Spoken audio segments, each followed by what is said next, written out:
Hi everyone, this is Jacob with Oak Endurance. Today I'm going to be taking you through a few myofascial releases that are great for athletes, workers, daily life living, anything you want.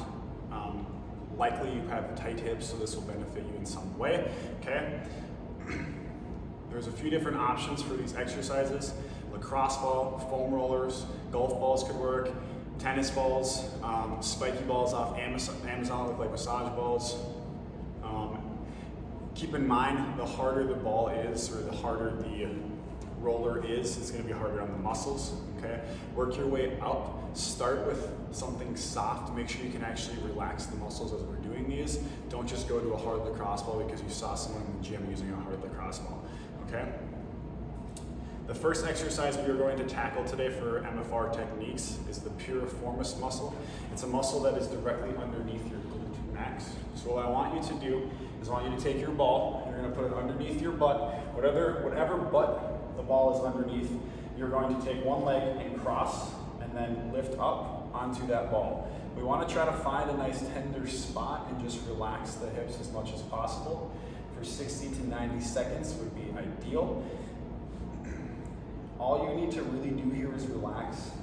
Take deep breaths in through the nose, out through the mouth. If you want to add a little bit of hip external rotation into internal rotation, you can. What that would look like would be driving the knee down and then driving it back up, taking those external muscles through their range of motion. Okay. Like I said, 60 to 90 seconds each side. The next MFR technique I'm going to show you is a muscle called your glute medius. Okay, it's on the side of the butt. For this one, we're going to start. Ball's right on the side. We're going to roll onto it. Okay, we don't want it to be in front of the hip bone. Okay, make sure it's behind. From there, elbow matches the hip. Okay, and we're going to just sit on that again. If you want to clamshell the legs, think like a banded clamshell exercise, you can do that as well. You can take it through its range of motion. Okay, you can also just sit in that position as well. Work on those deep breaths we were just talking about. Okay, once again, you'll do 60 to 90 seconds each side. The next muscle we're going to work on is a muscle called your TFL, tensor fascial latte muscle. I always think of Starbucks, latte, duh. Okay, we have a bone called your ilium right here, those big ear looking things, elephant ears on your hip, okay?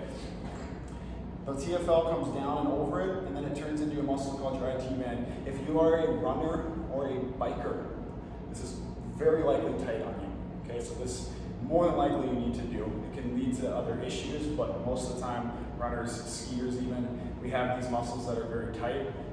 This IT band muscle, the TFL turns into it, is one of those muscles. Okay, so what I like to do is I like to find the hip, the top of that bone, that ilium crest.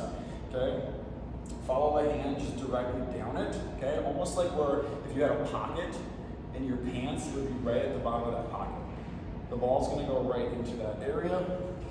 We're going to roll over onto it, and we're gonna put pressure on that area, okay? Once again, you can kind of roll around and find this should feel pretty tender for you, all right? If you hit the right spot, or when you hit the right spot, you can bend the knee a little bit as well, and work on really putting more force from the ball, foam roller, what have you, into that muscle, okay? This is a cool muscle because if you hit it right, you'll feel relief all the way to your knee.